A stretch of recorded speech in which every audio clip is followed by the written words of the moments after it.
The bus screeched to a halt in the middle of an empty road. "Out! Now!" sneered a girl in a spotless uniform.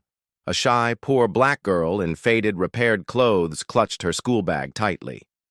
"But it's far from home," she whispered. Laughter erupted from the other girls. "That's your problem. Go walk." The bus driver said nothing. He'd seen this scene too many times. The poor black girl stepped off the bus without a word, head held high. Dust swirled around her as the door slammed shut and the bus roared away. She never fought back. She never complained. She just walked, alone. Every morning and afternoon, the same thing happened. The group of friends, wealthy, polished, white, and privileged, treated her like she didn't belong. "Look at those patched shoes," one girl would giggle. "Does your family own anything new?" another mocked. The poor black girl stayed calm. She studied late under dim light, wearing the same stitched-up uniform year after year.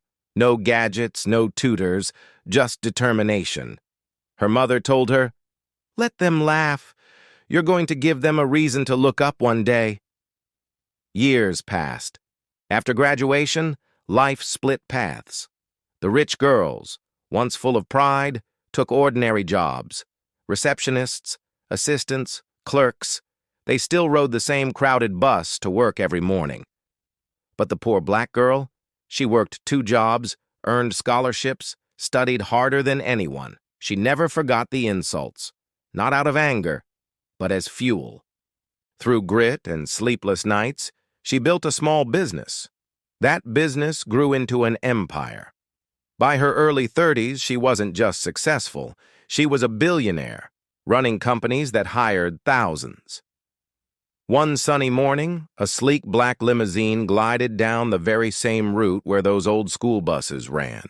Inside sat that same poor black girl, now powerful, confident, and beautifully dressed. Through the tinted glass, she saw something familiar: the bus, the same old route, and inside, the same girls, now older, tired, wearing cheap office uniforms. She told her driver, "Overtake that bus. Stop right in front of it." The limo cut across the lane, forcing the bus to stop. The driver, confused, opened the door. She stepped out in designer heels, radiating success. Everyone on the bus stared. "You," she said, pointing at the girls who had tormented her. Their faces went pale. "Come, sit with me."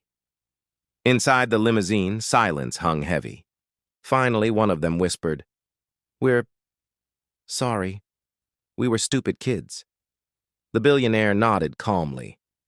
"Yes, you judged me by my skin and my clothes, but I judged myself by my character." She didn't gloat.